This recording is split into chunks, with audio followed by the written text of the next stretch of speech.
Wow, wow, wow. What an absolutely unbelievable start to that game for Penn State Nittany Lions and, of course, in the third quarter, Sweet Caroline. What a great way to bring us into the show here tonight. Bob Long, Tyler Gehlhaus here for the Nittany Lion Sports Report. It's weekly here on BLS, and tonight is Tuesday at 8. We're backing ourselves up a day because I had a work assignment down at the Philadelphia Eagles game. Of course, the Eagles and Carson Wentz now at 6-1 and leaders in the NFC at the top of the standings. But Tyler, it's not what we're here to talk about. We're here to talk about the Penn State Nittany Lions, and this Nittany Lions team is 7-0 going into the biggest game of the season. That'll be against Ohio State at the Horseshoe this coming Saturday at 3:30. That'll be on Fox on your televisions. As I mentioned, my name is Bob Long. My name is Bob Long, and his name is Tyler Gehlhaus, and we have a great lineup of guests for you this evening. We're going to have Jason Lord coming on in just a few minutes from 1450 ESPN Radio in State College, and then we have David Kender coming on from WHIZ TV in Zanesville, Ohio. Anytime you're from a small town in Ohio, Tyler, you know the Buckeyes, and he covers the Buckeyes well. David Kender is going to be at the game on Saturday, so we're going to pick his brain about the Buckeyes and all that they have to offer. But Tyler, first of all, your thoughts on the game that we saw last weekend. First and foremost, the first thing that jumps out to me outside of the electric whiteout that was the record-breaking crowd at Penn State, over 110,000 in attendance. Outside of the crowd, the thing that jumps out to me the most is the way that Penn State's offense dominated the Michigan defense, which many believe to be the toughest, best defense in the country. Penn State moved the ball at will, put up 42 points on that Michigan defense. Trace McSorley played an amazing game. He threw the one interception. Looked like maybe a little bit of miscommunication with Mike Gesicki there in either the first or the second quarter. It was the first quarter. Penn State was actually going in for their third touchdown possibly of the first quarter, and that interception started a little bit of life there for Michigan. But McSorley played an unbelievable game. Barkley, as always, plays an unbelievable game. And don't forget about the performance that Deshaun Hamilton had. It was right up there with his Big Ten championship effort against Wisconsin. Catch after catch, over-the-shoulder catches. Truly unbelievable performance by the Penn State offense. Now, we're going to talk about this a lot with Jason, but Tyler, what I saw is guys like Deshaun Hamilton being put in positions to succeed. And really more than anything else, Trace McSorley given the opportunity, I think for the first time at this level, to really show his ability to break down a defense, to identify safety help, to work off man-to-man defense, and to start taking the downfield shots that he's become so known for, especially last year. Now, this year, his percentage is a little bit higher in terms of his completions, Tyler, but there have been some people asking, really expecting more downfield passes. They haven't come because a lot of times you're seeing a little bit more zone defense. You're keeping that extra safety over the top. But Don Brown's defense, the Michigan defensive coordinator, he's not going to hold anything back, and he's not going to deviate all that much from his game plan for anybody. So their defensive plan is get their four guys in the trenches, their 1 and 3 technique guys to get after the quarterback. They're going to bring linebacker pressure at times, and they're going to curl up a safety and try to stop Saquon Barkley. That's exactly what they tried to do. Saquon Barkley, albeit having a 69-yard run with the initial direct snap to him. That was the second play of the football game. But besides that, held relatively in check, rushing the football, but he was very successful catching the football, including a 42-yard touchdown pass. And, of course, as I mentioned, when they bring that safety help up and when they commit those guys to the line of scrimmage, that's when it's on Trace McSorley to evaluate that man-to-man coverage, go up top to a Juwan Johnson, to a Mike Gesicki, who Tyler only had 2 catches, but both of them very big and both of them very impressive. But right now we do have our guest on the line. His name is Jason Lord, and we're excited to have him on. So, Jason, how are you doing this evening, and thanks for joining us here. Doing well. No problem, guys. Thanks for having me. Jason Lord from 1450 ESPN Radio in State College, and you see that on your screen there.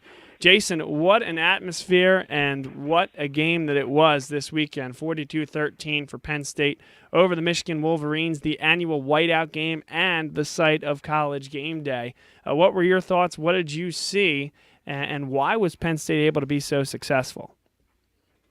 Obviously, very impressive victory. One thing I saw that stuck out was really how much Penn State was able to dictate the tempo offensively, just right from the start. Won the toss, received the ball, took that quick 14-0 lead, and dominated right from the start. And then something else, I thought the offensive line. I mean, the offensive line did a great job in holding Michigan in check, which came in nation's top-ranked defense. Hurst and Gary get in the backfield a couple times, but I think overall, the offensive line that was a major question mark coming into this game, I thought played very, very well. Bob Long, Tyler Gehlhaus here.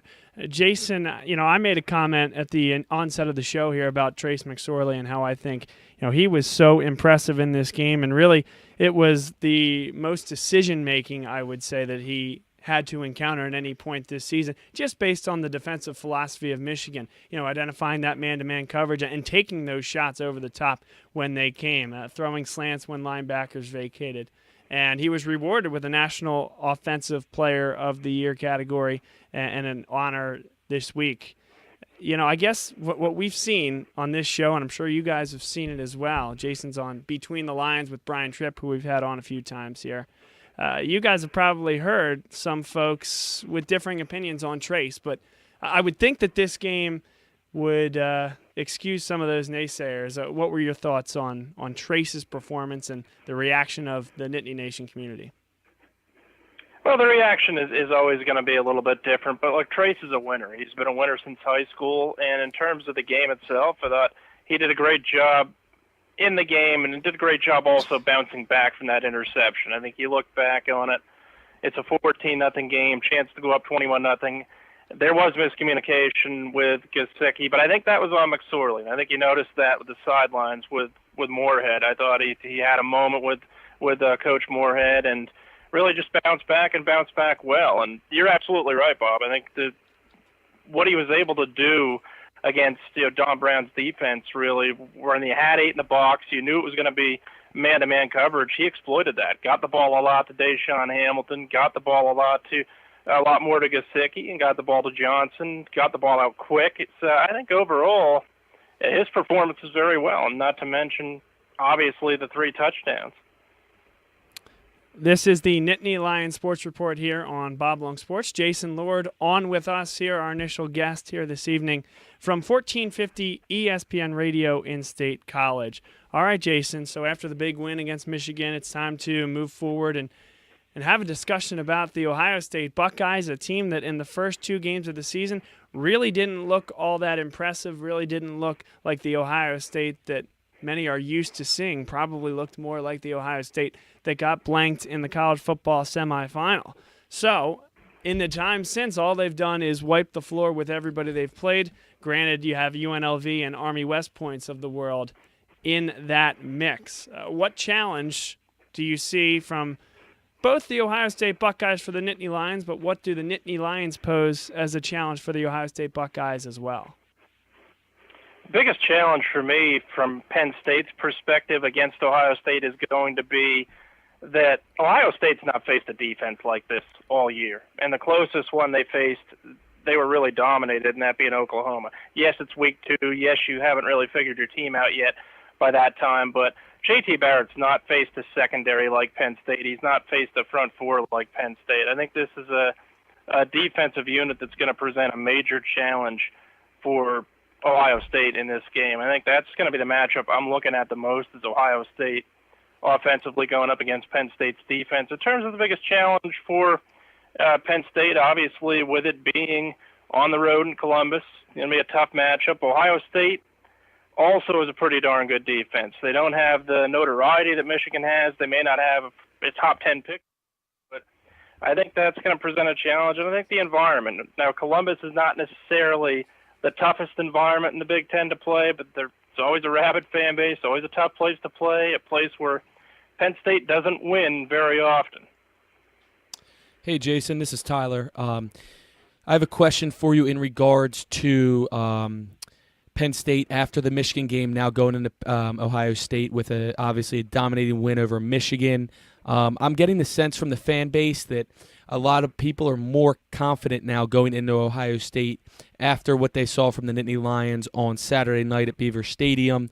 Obviously, Ohio State is also coming off of a bye, so they've had 2 weeks now to prepare for Penn State. Is there a better situation to be in your opinion? Penn State coming off of a big win against Michigan, a dominating win, or Ohio State coming off of a bye with 2 weeks to prepare, or is it a washout in your opinion? I'd say it's more a washout. I think it's a great situation for Penn State because I think he played your most complete game of the year coming off that bye, beating Michigan. Yeah, there was really not a glaring weakness on Saturday at all. And again, where you had your weaknesses, the offensive line, I thought they played well again. So I think you look at what Penn State did, they're going to have the most confidence because of how well they played. From an Ohio State perspective, it's hard to say what the bye week's going to do. A lot of belief immediately is, well, you have 2 weeks to prepare. That gives you the advantage.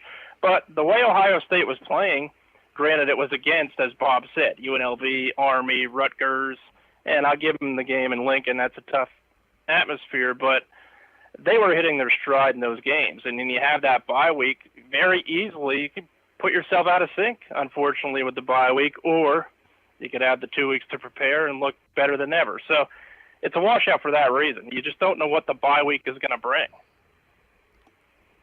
Jason Lord on with us here on the Nittany Lion Sports Report. Bob Long, Tyler Gehlhaus here in the studio. Jason, this is an Ohio State team that last year came in with expectations of perhaps continuing their undefeated season. The Nittany Lions gave them their one and only loss. So Urban Meyer has come out and said there's a little bit of, quote, revenge that goes along with this game. You know, I don't know that Tyler and I necessarily see that, as Ohio State was the one that went to the playoff out of the Big Ten, and Penn State was not. James Franklin perhaps exchanging barbs, although I wouldn't consider it a barb, commenting on J.T. Barrett's 16 or 17 years of eligibility, as well as the post-game comment about not knowing who they're playing this week. Do you see anything between these coaches, the gamesmanship? I mean, James Franklin, kind of the new kid on the block here in the Big Ten, and Urban Meyer, somewhat of the old guard, even though he hasn't been there that long either. The gamesmanship to me is their players' coaches. I think you're going to have the respect of your players. You believe in your players. The players believe in you. I think that's clearly what both of them bring to the table. Yeah, James Franklin saying J.T. Barrett's been there for 17 years. It does seem like it. He's been there a while as their quarterback. So there's no question about that. And in terms of him saying who they play next week, that's simply James Franklin being James Franklin saying, hey, we're focused one game at a time. We were focused on Michigan, and now it's Ohio State coming up at midnight, as he puts it. From an Urban Meyer perspective, I think that's complete honesty. Because, look, you look at what a lot of these players on Ohio State were on that team last year that lost to Penn State. They're thinking about that, absolutely. It's hard not to think about it. Yeah, the cliche is going to say, well, you know, we play it by year, but in reality, no, you are thinking about a revenge factor. There's no doubt about that. So I think when you look at what Urban Meyer's talking about, yeah, he wants to get Penn State. Penn State gave them their one regular season blemish last year, and Urban Meyer has shown he can bounce back. Look, he's 11-1 in revenge games. That only loss coming to Michigan State. So I think it's Urban Meyer really being honest in terms of how he feels and how his players feel. Jason Lord on with us here on the Nittany Lion Sports Report. Jason, tell us a little bit about your podcast and what was the genesis of Between the Lions with yourself, Matt Bortner, and Brian Tripp. I know that we listen to it, all of us here on the Nittany Lion Sports Report, and we think you guys do a phenomenal job. Thank you very much, guys. Appreciate it. But it really was basically three friends that wanted to talk Penn State football. And Matt Bortner had the idea of a podcast, and he approached Brian Tripp and myself about it and said, you know, can we get a podcast together about Penn State sports? And we will branch out into more sports further as football season winds down, obviously, but the main focus is going to be football season throughout all the way into January. But, yeah, the main focus basically was Matt Bortner, or one of our co-hosts, just came to us and said that he had the idea of a podcast, and three of us put it together, and it's been going since August, and hopefully continues to go strong. That's phenomenal. I certainly appreciate the analysis, and I know a lot of folks out there love to have their fix of Nittany Lions football. So, one thing you guys talked about last week on the podcast is having a guy like Hurst on the defensive side of the ball for Michigan. If there's one guy or maybe just a part of the defensive unit that's going to be the biggest issue for Penn State, clearly that front four led by Nick Bosa is phenomenal. But is that the big issue that you see, or is there a dark horse for Ohio State's defense that could present a challenge for Penn State? They've got a lot of good players. Bosa, I think, is going to present their biggest challenge. But number 10, I think Denzel Ward is a stud on this team, too. He's another guy to keep your eye on. But it is an Ohio State team that they may potentially have 8 guys playing in the NFL and guys that aren't even on the field at all times playing in the NFL. But I think Denzel Ward is a guy to keep your eye on as well. But I do agree with you on Bosa. He's very tough to block. Remind you of the other Bosa that played at Ohio State that's doing quite okay with San Diego right now.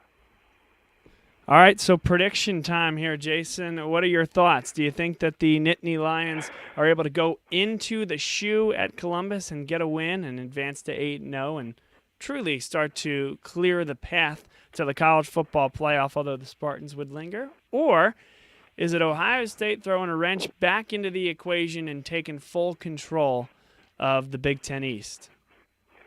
I'll tell you that in the beginning of the year when I previewed Penn State, I had them losing this game. I had them losing this game all the way up to probably about 2 weeks ago.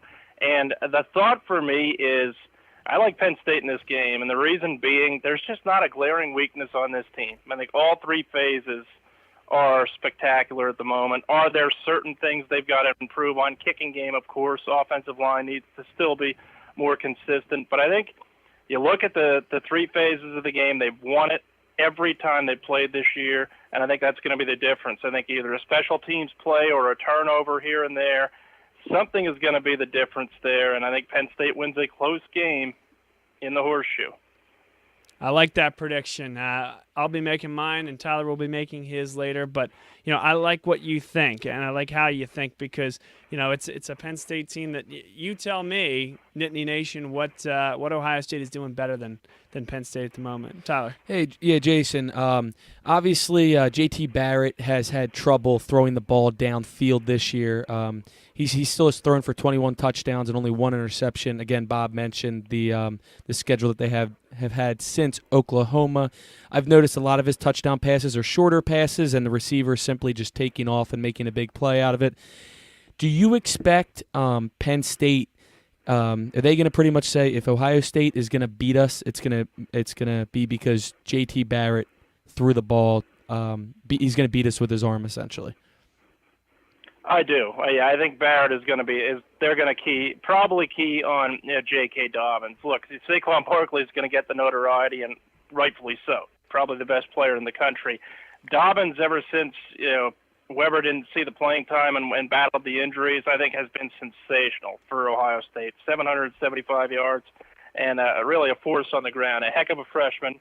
And we talked to Tim May, the Columbus Dispatch, earlier today, and he actually had him better than what really as effective a player as Maurice Clarett was at Ohio State as a freshman. I like Dobbins a lot, so I think Penn State is probably going to be keen on stopping him, and they're going to say to J.T. Barrett, look, if we're going to lose to Ohio State, you're going to beat us with your arm. And Ohio State's got some good receivers. K.J. Hill, I think, is very good. I think Paris Campbell is very good, but I still think you're absolutely right. I think ultimately it's going to be if Penn State's going to lose this game, J.T. Barrett's going to have to beat him with his arm.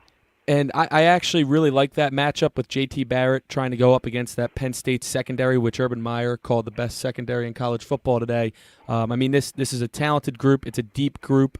It's not easy to throw on Penn State, so it would definitely be a tough task for Barrett and company, and I like Penn State if they can stop the pass, not necessarily to win the game, but that would definitely help their chances because of Penn State's secondary strength.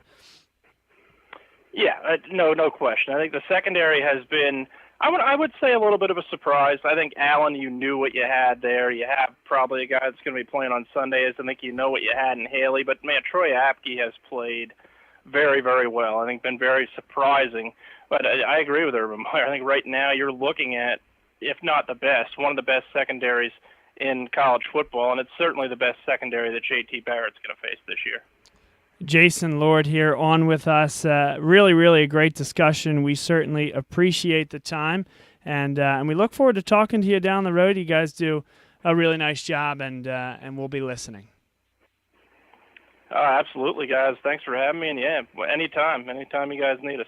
All right. Thanks again. Jason Lord from Between the Lions, 1450 ESPN Radio in State College. Tyler, that was a great interview. It was great to have Jason on, and really a wealth of knowledge on that side of the state. And great to get somebody right from State College. You know, like we've had Brian and some of those guys, but, Corey Geiger, Jason Lord, Brian Tripp, they're living it up there. A little different than us here in Philadelphia, but they do a phenomenal job. Right, and I think it was interesting that Jason at the beginning of the season picked Ohio State to beat Penn State. Obviously, everyone does their little preseason predictions, and he said up until 2 weeks ago, and then he switched it over to Penn State. And I think the vibe I'm getting is a good amount of people are really starting to actually change that a little bit. Ohio State 6-point favorites. Not sure how much you look into the Vegas lines and such, but I guess that Michigan game it really did it for me. I didn't I'm not going to give my prediction away yet, but I didn't expect Penn State to dominate Michigan like that. I thought they'd win by 11 points. They won by 29, if my math serves me correct. But so a dominating performance. And I think that has really changed people's perception, including Jason's, going into this game. And I agree with them that there's definitely a washout there with the Ohio State bye. There has to be Urban Meyer 21-1 coming off a bye. But at the end of the day, Penn State is a very hot team, as too is Ohio State. Mm-hmm. But Penn State with a load of confidence, dismantling the top defense in the country up until Saturday night. And that's really, I think, an important point, and we're going to focus throughout this show on the Ohio State game, but really I think it's important to identify some of the keys in that Michigan game that's going to really, I think, determine how Penn State fares against Ohio State. Yes, this Michigan defense was thought of as the best defense in the country, perhaps, and certainly in the Big Ten, Penn State, were 1 and 1A. What Penn State showed the ability to do, one, that they have more weapons on offense. I mean, let's be very fair here. Penn State's defense, while it played very well, did not have to deal with the type of weapons that Michigan's defense had to deal with on the Penn State side of the football. I thought Trace McSorley was absolutely unbelievable. And there was a time early in that game where he was missing a few throws, and people were not necessarily happy with that, we'll say. But what I'll say to that is there have been a few times this year where I don't think he's executed the way that he would have liked. Right. He hasn't put the ball, he's maybe overthrown a guy or hasn't gotten it to the right point. But what I thought he did exquisitely on Saturday night was make the right decision at every turn. And like I said, Michigan's defense puts so much pressure on you, tries to eliminate your time to throw in the backfield. He was quick, he was efficient, he found the right receiver, he understood the space in the field and where the linebacker was coming from. I thought Moorhead did a great job drawing up slants as well. And then taking the shot from Mike Gesicki and Juwan Johnson and Deshaun Hamilton when the time came, when he saw a single safety look without that help over the top. And give your big guy an opportunity one-on-one. Again, I mentioned it at the top, but I think Trace McSorley showed this weekend more than any other, Tyler, why he can be an elite college football quarterback because of his decision-making. And what stuck out the most to me, he played an unbelievable game, one of the best games he's played, ran for 3 touchdowns, 76 yards. That's what jumps out to me is all season, a lot of people were saying, including us, he looks a little slower. He didn't seem to be making the confident move at the line of scrimmage in the run-pass option, the RPO they like to call it. I don't know if it was the bye week or something just clicked, but, I mean, it was like he was running that to a T for the most part. He looked faster against a faster and better defense. Yep. I mean, he killed Michigan with his arm and his legs.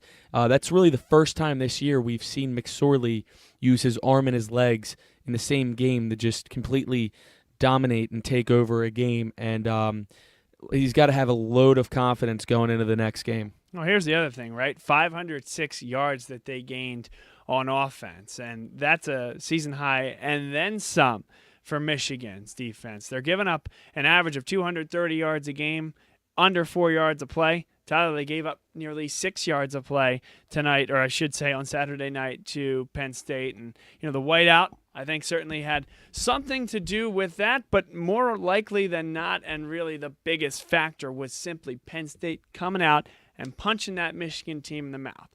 49-10 last year. It's not nearly the same team that lined up and played against Michigan in the Big House that Saturday in September. Neither team's the same. Well, neither team's the same, but Penn State specifically had 6 guys injured. Right. Yes, Michigan lost 9 starters on the defense, but I think they've shown that they are a team that is able to replace those and was thought of as maybe the top defense in the Big Ten. So, yes, both teams are different, but Penn State specifically changed more even within that year than Michigan did. And so, the home field advantage was phenomenal. Penn State would have pasted Michigan in the Big House as well on Saturday. Yeah, for sure. And not to get a little off track here, I really don't want to, but it came to my mind because I know you had a little plane ride with Paul Feinbaum a couple weeks ago. Did you see what he said about Jim Harbaugh by any chance? I did, that he is overrated. And not you didn't. He said he's a good football coach, but he brought up the fact that he's 6-5 in his last 11 games. And especially with the way that they kind of collapsed at the end of last year. I mean, I think it's interesting because he's one of the highest paid coaches, as to is Franklin. Yep. I think it's Saban, Urban Meyer, Harbaugh, and Franklin, not necessarily in that order, but they're the top 4. And it's unbelievable to me that he hasn't been able to recruit. Granted, what is he in his 4th year there? Yeah. The quarterback situation there, I just feel so like I'm not going to agree with this one, but go finish your point. I just think that if you're at Michigan and you're Jim Harbaugh, you're able to get better recruiting quarterbacks in there and even develop them. I mean, I guess my point, I'm comparing him to James Franklin right now, and who's quarterbacking Penn State is Trace McSorley, as we all know, and he was actually recruited as an athlete, originally committed to Vanderbilt with Franklin. Many people thought he'd be a safety at college football. Now he's arguably one of the top quarterbacks in the country.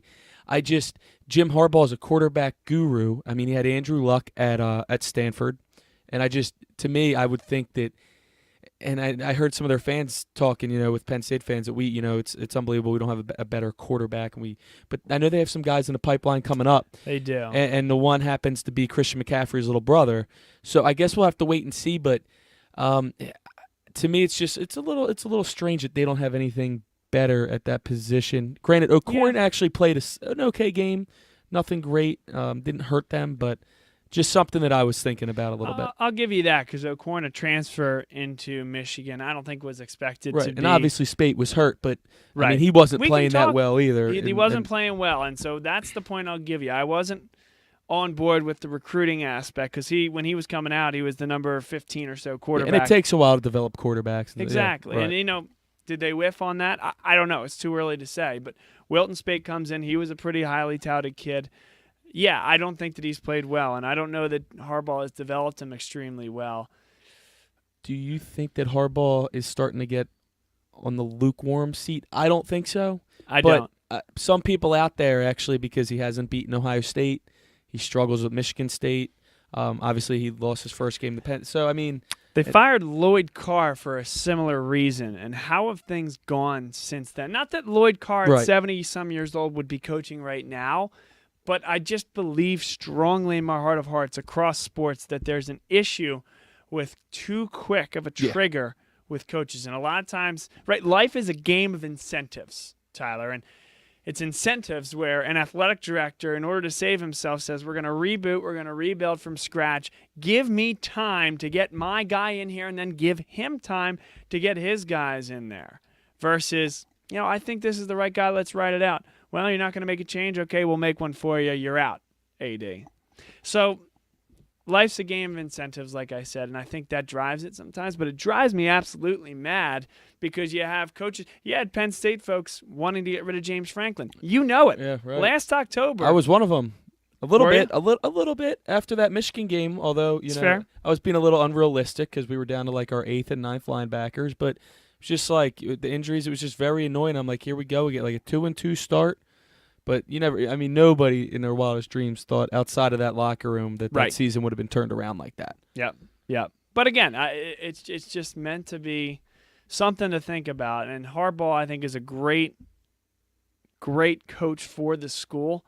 Have they beaten Michigan State, Ohio State? No, they have not. They lost badly to Penn State here, and they don't seem to have any semblance of an offense. I totally understand that, Tyler, but I still think he's the right guy for that program. The defense is absolutely filthy, and he's getting the best recruits that they've gotten since the days of Schembachler in terms of consistent time after time.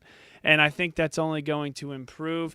People are asking, is Jim Harbaugh wearing thin on people? Gosh, I hope not. If not, how does he go home to his wife every night if he's wearing thin on media members and fans after a couple years? I mean, come on. Well, that's what they said though when he was with the 49ers. Yeah. So I mean, look, we're college and pro right, is a little different. and we're though. not a Pitino did the same thing in the NBA, but look at him in college. Exactly, and thank God we're not.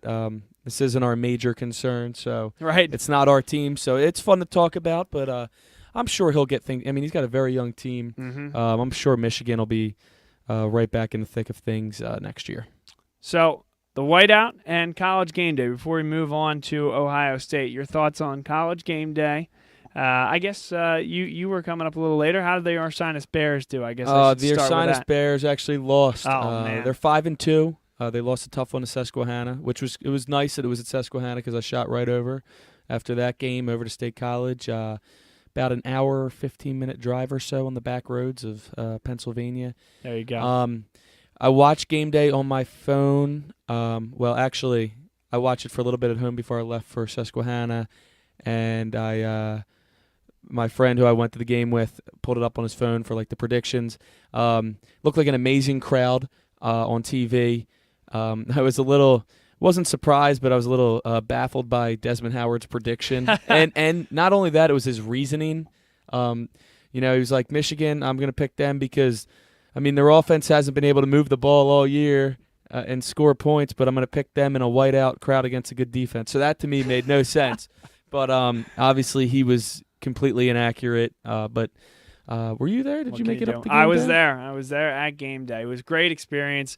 Really a great crowd. Kajana Carter came in and did a good job, although except he did let a little Ohio State slip in there for whatever reason when he was talking about Penn State. Just a little slip of the lip.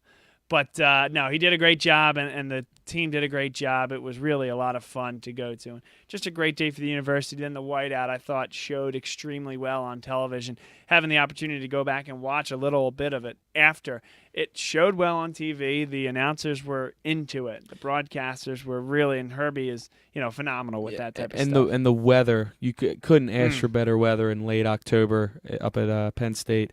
And touching on the atmosphere, one of the best parts of the game, low key, one of the best parts of the game was when Michigan kicker Quinn Nordine came in for the extra point after their first touchdown and completely shanked it. He's been money all year.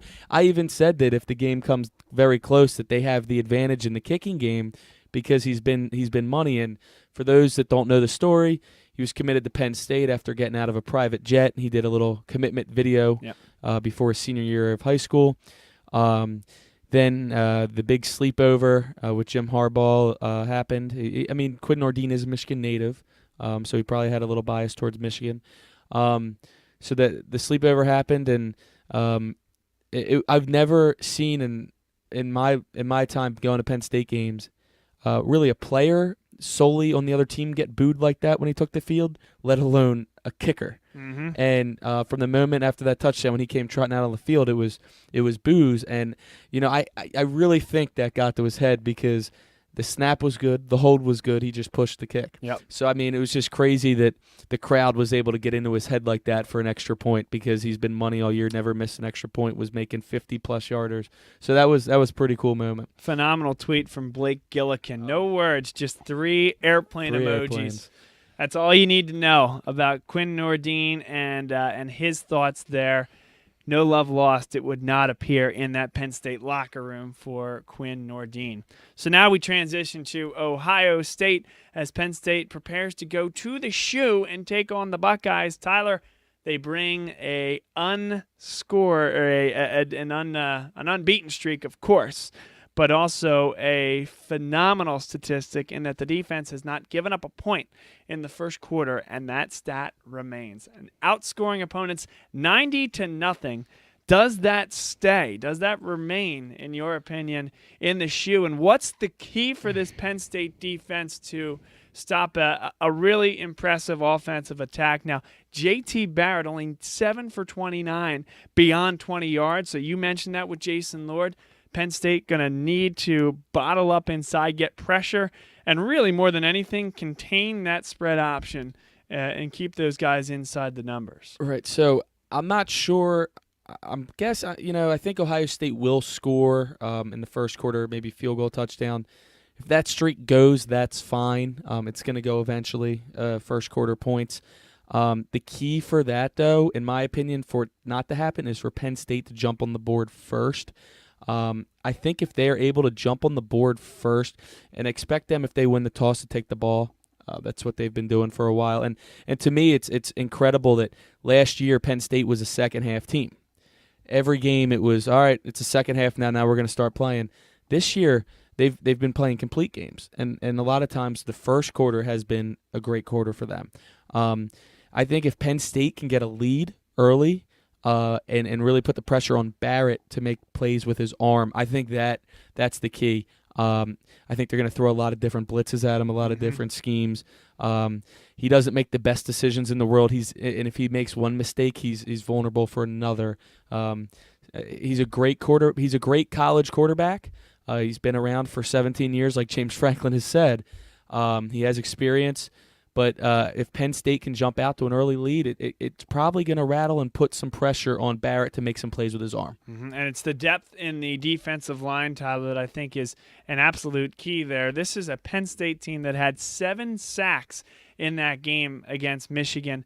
And really, Tyler, when you look at it, it's about how it was spread out. 6 guys with a full sack and 2 guys with a half sack. You saw even Shaka Toney, very limited snap counts, the ability to get out there and make a play. I'm really, really impressed by him and what he's been able to do for this Nittany Lion team. And, of course, guys like Ryan Buckholz and guys like certainly Jason Kabinda, who got a sack and then had double-digit tackles again.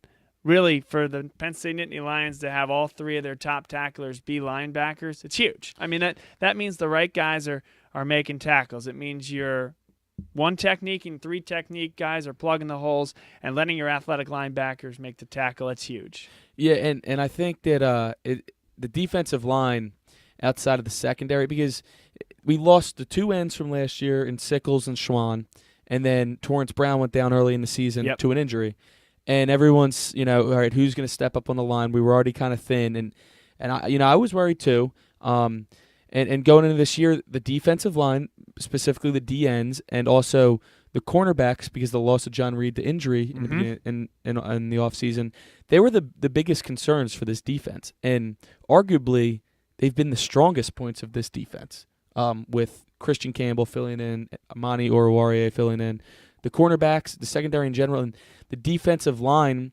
The tackles are sneaky good. They don't get a lot of publicity, but they do their job. They absolutely dominate their guys. They don't really. They had a couple sacks and tackles for loss the other night. The Cothran duo. But you said it. The ends have been very, very good this year, and they're young. I mean, there's nobody out there. It's all redshirt sophomores or younger, actually. I mean, you have Sharif Miller and Buckholz are redshirt sophomores. They're killing it. Buckholz is going to be he's going to be a stud. Yeah. I mean, he's got the size, and he has the size to move in too. I agree. He's very similar to Zettel. He's actually a little bigger than Right. Zettel. But and then you bring in, like you said, Shaka Toney, redshirt freshman. He's so quick off the edge. I think he's going to have a huge impact on Saturday because you can't. He runs pretty much like a wide receiver out there. Yeah. I mean, it's scary. And then you got Shane Simmons. You can That's just right. rotate a good amount of guys that can bring pressure. Etor Gross-Matos, a true freshman. So I mean, really impressive. it was supposed to be the weakness of this defense that's quickly turning into the strength of this defense, which you need to generate a pass rush because it's going to make everybody else behind you look that much better. And then you got P.J. Musfer coming next year, and hopefully Micah Parsons. Yeah. Right? Maybe even a few others. So I mean, it really is unbelievable. and that's where you got to build your team in the trenches, offense and defense. And I mean, they've done a great job recruiting both of those positions. I mean, the offensive line, I don't know where that came from. They put Will Fries, a redshirt freshman, out there at right tackle. Let's talk about that. All of a sudden, I mean, we haven't really talked about that, but the line was getting a lot of negativity towards them because they haven't been able to create holes, pass blocking, and then they move a redshirt freshman to start at right tackle against Brayshawn Gary. He was going up against one of the top players in the country, who they went against. They went against each other in high school, and apparently Fries did a really good job against them. And the offensive line did a great job. And again, another young unit. Only one senior. The rest are redshirt sophomores or younger. Right.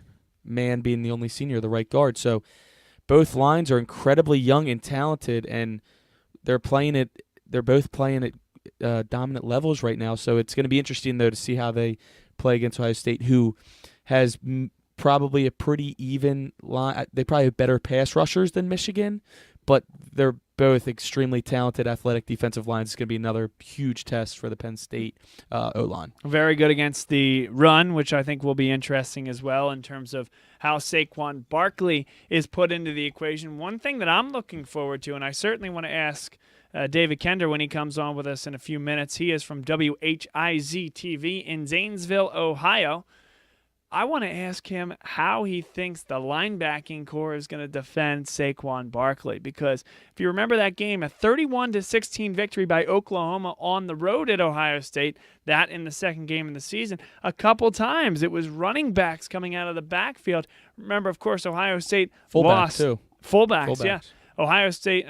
Oklahoma now losing a couple stellar running backs last year.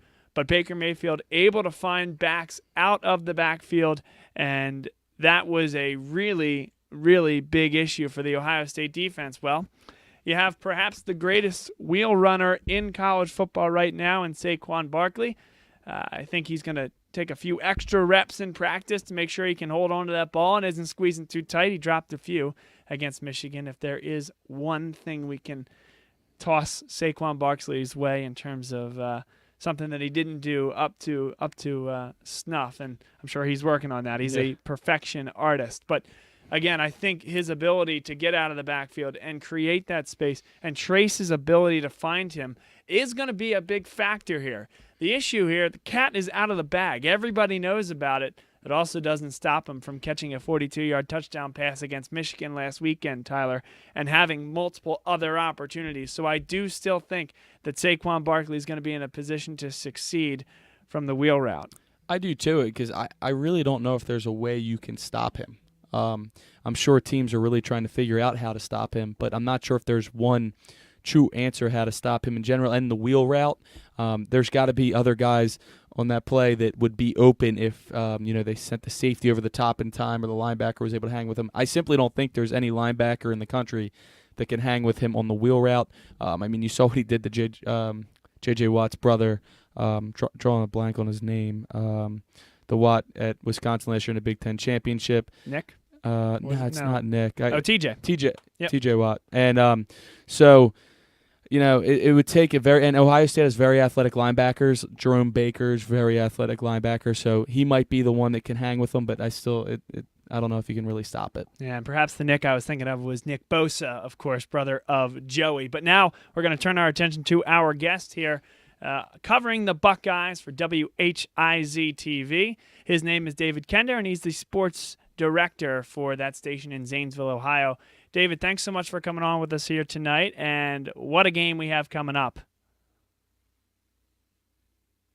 Having someone here from the Buckeye State on to talk about, like you said, should be one heck of a ball game. Buckeyes trying to get revenge from last year's game, and obviously both teams trying to stay alive in the playoff race. It's really a playoff game at this point. But, yeah, thanks for having me on. Should be a good one Saturday. Yeah, it's a great comment initially because I want to get into it a little bit. So when you say revenge, we were struggling with that one a little bit here because, yes, Penn State beat Ohio State, but if you're asking two teams – that had, I guess they weren't comparable records and resumes per the committee. It was the Buckeyes that got into the playoffs. So is there revenge on both sides? I guess revenge is in the eye of the beholder. Isn't it? Like you said, the Buckeyes got to head-to-head, but at the end of the year it was Penn State who was kind of snuffed from the college football playoff. So I'm assuming both head coaches are going to try to use that as motivation. Obviously, Urban's going to say, hey, these guys beat you head-to-head last year, and James Franklin's going to try to say, hey, we beat them, and they still didn't pick us to go to the college football playoff. So, yeah, I think both coaches will probably try to use that as motivation, which is kind of a rare case. You don't really see that a whole lot, that both teams can use a game from last year as motivation. Usually it's only one team, the loser, but in this case, I think it's both teams that can do that. Hey, David, this is Tyler. Question for you in regards to JT Barrett. Obviously, right now his stats look very good on the year. He's thrown for over 1,800 yards, 21 touchdowns, and only 1 interception. Now, we saw what he did in the Oklahoma game, and then we kind of saw what he did in the other games. I saw the Indiana game as well. To me, it looks like he struggles throwing the ball down the field still. He looks very good in the medium range throws, and he seems like he has very athletic receivers that take short throws and take very far yards after the catch. Has he progressed in your estimation for throwing the deep ball? Fellas, that's the exact same thing that everyone in Ohio says, is that obviously a great leader, obviously a guy that can run with the football. He's got the medium game. He's got the short game. He's got all the experience. The problem, everyone says, is he can't throw the deep ball very well. And around here, after that Oklahoma game, there were a lot of fans who were clamoring to make a quarterback change, as crazy as it sounds. A 4-year starter who helped lead you to a national title, a Big Ten championship, all those things. And a lot of people were saying make a change to the guy who was behind him, either Joey Burrow or Dwayne Haskins. And Haskins has a cannon for an arm. He obviously doesn't have all the experience, but has a cannon of an arm. And that's been the problem a little bit with JT Barrett. And to be honest, I really haven't seen it improve, because it's hard to judge against the competition he's seen since that Oklahoma game. I mean, you're looking at teams like Army, UNLV, Maryland, and Rutgers, who obviously aren't the caliber of Oklahoma and Penn State. And until you see the deep balls against those teams, I don't think it's really going to matter. He got asked that at a press conference, and I was listening back to it. He said, I'm making the deep balls. He was kind of going back at a reporter who was questioning him on deep balls, and he said, I'm completing the deep balls. What do you want to see? And then the reporter said, well, we kind of want to see it against Penn State. And he said, he said, we'll see it in a couple weeks then, won't we? So he kind of jabbed back at the reporter, and the reporter kind of jabbed back at him. But, I mean, this is a great opportunity for him to do it and prove that he has gotten better as a deep ball thrower. David Kender here from WHIZ TV in Zanesville, Ohio, here on the Nittany Lion Sports Report with Bob Long and Tyler Gehlhaus. So, David, I tend to think that not only are perhaps the two best coaches in the Big Ten in this game from a head coaching perspective, I also think that possibly the 4 best coordinators are here as well. Ohio State, Greg Schiano and Kevin Wilson have the pedigree, have the head coaching experience. And, Schiano gets a bad rep at times for his time at Rutgers. He's a very, very smart football mind. I want to get your thoughts, and what do you think has been the biggest change offensively with Kevin Wilson? Let's start on the Kevin Wilson side, coming over from Indiana. Yeah, like you said, with Schiano, I mean, you could say he's the greatest coach in Rutgers history, couldn't you? You could. I don't know how far that's going to take you, because Rutgers doesn't have a lot of experience. He is the greatest head coach in that school's history. And Kevin Wilson had a lot of success at Indiana, too. I mean, took them to a couple bowl games. And a lot of people around here were expecting to see Kevin Wilson come over and completely rehaul the offense. And that hasn't been the case, primarily because I think Urban hasn't given him the keys to the car, so to say. He hasn't given him full range to the offense. Now, he might be running things in practice and a little bit in the game, but I tend to think when it comes down to it, decision time, it's Urban Meyer's call. And if he doesn't like the call from Kevin Wilson, he's going to change it. And that's why I still think we see an offense that looks very similar to 2015 and 2016, is because I'm not so sure how much control Kevin Wilson actually has of the offense. People are expecting it to be a big change. And like you said, two best coaches in the Big Ten, I think that's without question 100% accurate. Now, people are going to say Jim Harbaugh, but I think Harbaugh, I mean, not to put him down too much, 6-5 in his last 11 games, something like that. Yep. I saw a stat that for their first 25 games, Harbaugh and Brady Hoke had the exact same record. So I would say, yeah, this will definitely be a matchup of the two best coaches in the Big Ten Conference. David, you said something that caught my attention with the offense. I'm looking at the scores here. They've put up a lot of points this season outside of the Oklahoma game, and I'm wondering if maybe is it the opponent, because if you look at the scores, it looks like the offense is clicking, but you make it seem like they might not be clicking as much as the scores indicate, and people, the fans maybe aren't as happy with the offense as the scores are showing. Is that a fair estimation? Absolutely. You got 5 since that Oklahoma game, and I think 4 of the 5 they put up 50 or more points. But again, you have to look at who the competition here is, guys.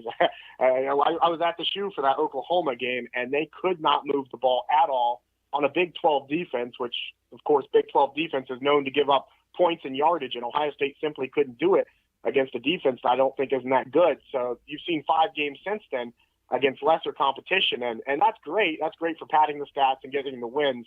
But a lot of people around here are going to be pretty restless and pretty questionable of the offense until you see it against an Oklahoma, or you see it against a Penn State this Saturday, or you see it in the game at the end of the year with that team up north. So people are going to have their doubts about the offense until it's proven against a big-time defense like they'll see this Saturday. From a Penn State perspective, they've prided themselves on really, I mean, when it comes to up front, the front four being able to get pressure on the quarterback, but also maybe not so consistent with Penn State history. Really, the other portion of the defense that stands out has been the secondary and the cornerbacks. And so when I start to analyze Ohio State and think about KJ Hill and Paris Campbell and Johnny Dixon, I've been impressed with him and his ability to really make some big plays, 4 touchdown receptions on just 10 catches. There's going to be a challenge there. So what do you handicap as the biggest matchup that you see, wide receiver versus Penn State secondary? Well, I'd like to say Paris Campbell. He's been the guy that JT has seemed to want to go to the most times this year. I'd like to go with Paris Campbell. Urban said before the season, and he said it a few times before, during the year as well, that he thinks this is one of the best receiving corps he's had in his entire coaching career. So not individuals, but all 6 together coming together as a receiving corps. And I'm not so sure that fans here in Ohio would agree with him. When we've had years with Devin Smith and Michael Thomas, but there's a lot of talent in this receiving corps. And even a guy like who we might see in Saturday's game, we saw him last week, C.J. Saunders coming off the bench from Dublin Kaufman. I think he's like the 6th leading receiver right now. And if Paris isn't good to go, maybe gets a little banged up, I'd expect to see Saunders get in there, maybe have a few catches. But if you're looking for one guy to keep your eye out for, I'd definitely go with Paris Campbell, the receiver out of St. Vincent St. Mary. Hey, David, I'm trying to get a feel for what the Ohio State, the Buckeye faithful are feeling going into this game. From a Penn State's perspective, a lot of people, a lot of fans thought that this would be a loss at the beginning of the season. Really for many people, up until they saw how they dominated Michigan on Saturday night at Penn State, people are starting to be a little more confident going into the Horseshoe. Obviously a tough place to play, well-coached team, tons of athletes on Ohio State's side of the field. What's the vibe like out in Ohio right now leading into this game? Well, I can tell you, I was a little surprised on Sunday, as I usually do. I wanted to see what the odds were for the game and see who was favored. I figured Ohio State would be favored being a home game, but what I saw, Buckeyes favored by 7.5, which kind of blew my mind. And now I'd never, ever bet against the Buckeyes, but if I was a betting man, I'd rush to Vegas, and I would honestly take Penn State in that one because the way I look at the two teams, pretty even. Give a home field advantage to Ohio State, that's a few points, but a touchdown like that I thought was a little wild. And as for the fans in Ohio, again, I think it goes back to they want to see it in a big game. So they know the offense can put up points against the UNLVs, the Armies, the Rutgers of the world. They don't know that they can do it against the Oklahomas and the Penn State. So, like I said, until they see that actually happen in the Horseshoe on a Saturday, they're going to have their doubts, and they're going to be a little concerned and worried. David Kender here with us on the Nittany Lion Sports Report, WHIZ TV in Zanesville, Ohio. Now, the Nittany Lions this year, David, have been led by a strong receiving core. The departure of Chris Godwin last year kind of left that hole at the number 1 spot, but it's been a bunch of 1As or 2 wide receivers that have come in and done a great job. I happen to be very impressed by Denzel Ward and as well as Kendall Sheffield in the cornerback, and I think that's really going to be an issue for Penn State. Now, what they did really well against Michigan was, and it's a Dom Brown system for Michigan where they're going to provide pressure and at times be left one-on-one. Trace McSorley took advantage. What type of defensive system do you see Ohio State with this year? Is it really the traditional way that the Buckeyes play, or do you see any wrinkles that they would throw in against Penn State? Defensively, I would imagine it to be the same.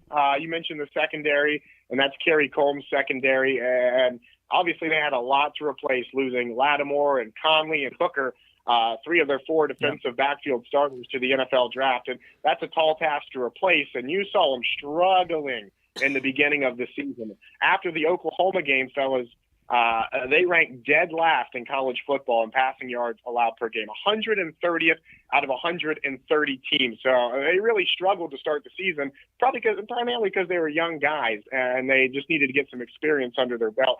Since then, they've played a lot of offenses that don't throw the ball around a lot, but the numbers have gotten a lot better. They've drifted more towards the middle. So the secondary, I think, has been the most improved unit on the entire team. And you mentioned defensively what they're trying to do, maybe some wrinkles. I mean, the number one thing I think is always have someone on Saquon Barkley, whether it be a linebacker to watch him out of the backfield to make sure that McSorley doesn't find him out of the backfield. Anyway, always have someone's eye on him, no matter what. That would be my number 1, my number 2, my number 3, and 4 thing if I was the defensive staff for Ohio State. Make sure to always have at least some guy who's dedicated to following him around. That's fair. I think a lot of teams have tried that this year. You've seen some success. Yeah. Iowa last year and this year, Iowa. With so Josie Jewell, yeah. It has worked at times. It's a good plan. It's a good strategy. And I guess I would ask you this: how successful? It's hard to do it. Yeah, that's true. It is, and we'll ask you this: are they able to do it successfully, David? And what's your prediction for the game? Are they able to bottle up Saquon Barkley? Yep, and then what's your prediction for the game overall? I think he's going to get his. A fun little fact I saw today is who do you guys think the leading rusher between the two teams is coming into Saturday? J.K. Dobbins. Yeah, it's actually the freshman for Ohio State. Obviously, Dobbins doesn't do as much as Barkley does. He doesn't catch as many passes out of the backfield. He doesn't return kickoffs for touchdowns like Barkley was. But Dobbins, in less carries, has 17 more yards this season than Saquon Barkley, the freshman, which kind of surprised me. But Barkley definitely going to get his. I'd be surprised if the Buckeyes hold him to under 100 yards. He's going to get his. And then you want a score prediction? Yeah, sure. I'm thinking a low-scoring game, guys. It's going to be cold. It might be a little rainy at the Horseshoe. They're going to apparently try to black out the Horseshoe, which I don't know how you guys feel about Ohio State stealing the whiteout thing and just kind of reversing it. But score prediction, I would say Buckeyes 21, Penn State 17. Okay, so there you go. 4-point win for the Bucks. And it's a blackout in the stands, but a gray out on the field. What's the deal with those new jerseys, David? You don't want to hear my true opinions on those ugly jerseys. You want to call back? You want to call back off air? We can let the profanities fly. Yeah, I don't want to say anything too bad. I know that it's a big tool for recruiting, and they like to do all that. But in my opinion, schools like Ohio State, schools like Penn State, Alabama, USC, they're those kind of schools for a reason. They don't have to do gimmicky things. They have classic, iconic uniforms, and they don't need to mess around with them. The scarlet and gray jerseys are beautiful with the Buckeye leaves on the gray helmet. And you know what's really interesting is that earlier this season, Florida A&M was penalized for having uniforms that were against NCAA violations. They had white numbers and white jerseys, which is against the NCAA rules. So they got charged a timeout at every half. Ohio State's jerseys are gray numbers and gray jerseys. And, I mean, it'd be hard to believe they'd let them get all the way out on the field before realizing they're an NCAA violation. But it happened to Florida A&M at the beginning of the season. So that's really interesting, David. We're flashing pictures on the screen for our listeners right now of those iconic jerseys. I agree with you. They're phenomenal jerseys, and I'm not sure why they went away from them. But it's interesting that Penn State went all the way to manage a complaint and all the way to, I guess it got to Gene Smith's desk, if I understand it correctly, and the decision was made to keep the uniforms. Yeah, Tyler? I just hope for the players' sake, first and foremost, and also for the fans' sake, that there's no confusion out there. I don't think that there will be, but like you said, you there? Yeah. Yeah, no, I was just saying that I hope that for the players and fans' sake that there's no confusion with the colors, the contrasting colors. Obviously, Penn State will be in their iconic all-white jerseys, and Ohio State's jerseys, we have seen the gray. We've seen in pictures of gray, and I think it's either a dark gray or a black helmet, so that'll be a little easier to determine the difference. But I would hate to see the game, be one of the best games of the season come down to complaining because the two teams are wearing contrasting colors. You know who I feel bad for is the announcers up in the press box.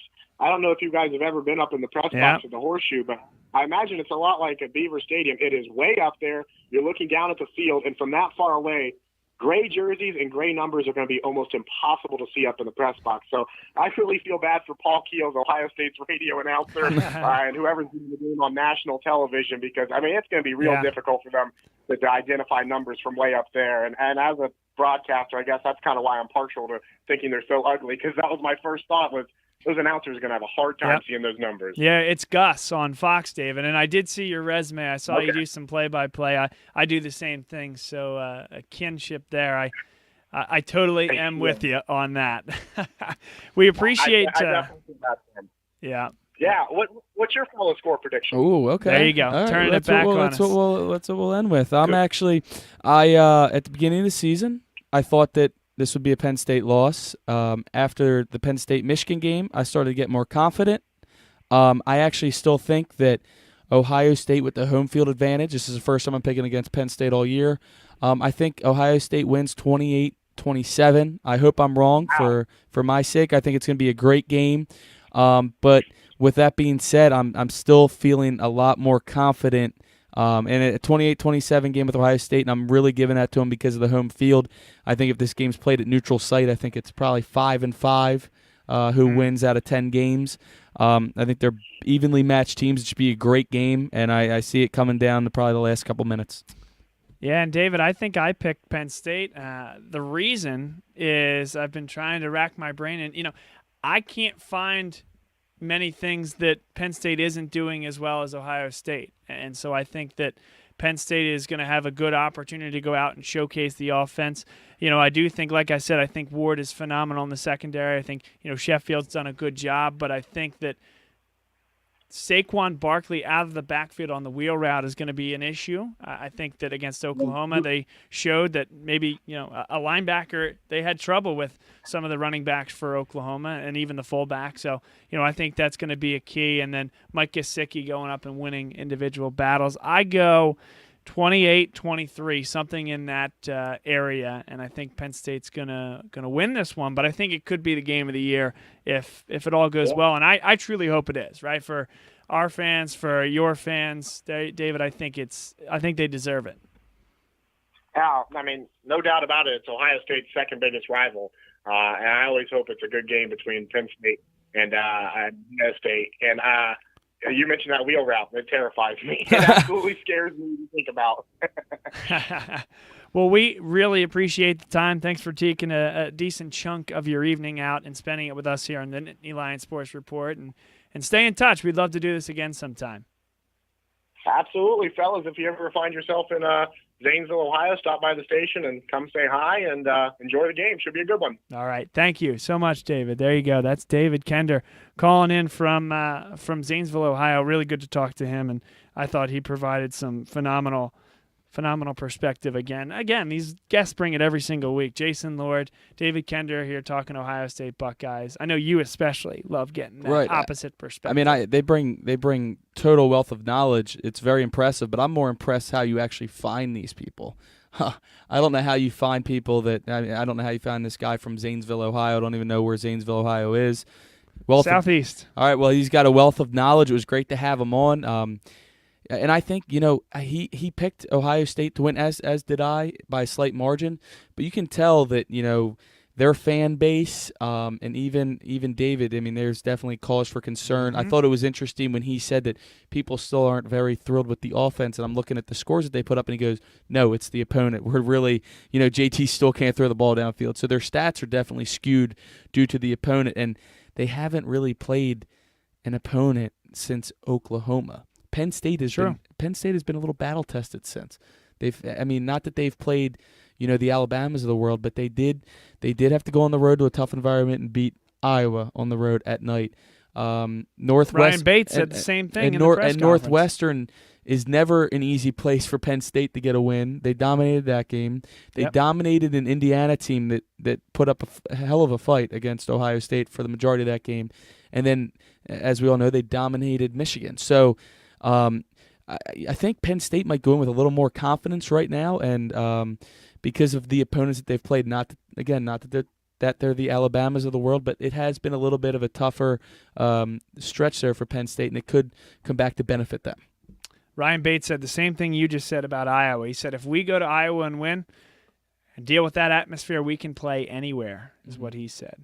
High praise for the Iowa Hawkeyes there at Kinnick Stadium, but I think there's something to that. And so you're predicting Ohio State win. I got a Penn State win. Jason with a Penn State win, and David with an Ohio State win. So 2-2. It's gonna be very close. It's gonna be nerve-wracking. I'll tell you, Penn State's. I mentioned it earlier. The keys to the game is to make JT Barrett beat you with his arm. If he can do that, I could live with that. I don't think that. But I guess maybe I'm thinking that the ball might just not bounce our way on a couple of things. Penn State cannot turn the ball over. They can really not afford. They got to put up points in the red zone. They can't settle for field goals. We haven't been too reliable there this year, and the weather's not supposed to be the best. But both teams are coming in hungry. Revenge, I guess, on the mind of both teams. It really should. I like that. It should be a fantastic game. I'd feel a lot more confident if it was at Penn State, but Penn State's won there on the road before, when they were two top 10 teams as well back in 08 there. Yep. Or 08? It was 08. Prior fumble. Penn State Pat won. Devlin. 13-6. Penn State was 3. Ohio State was ranked 9. So you never know. You can't say, not that any of those players were in the program anymore, but you can't say that they've never done it before. It's very true. So I think we've answered the question. You said we play who next week? Ohio State. It's Buckeye Week. Enjoy it, folks.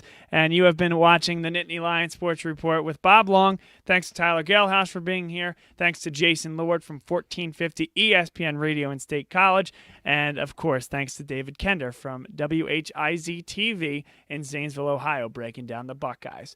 Enjoy the week, and remember your game's on Fox this week. 3 o'clock is when the coverage starts. Gus Johnson, Joel Klatt will be fun. See you then.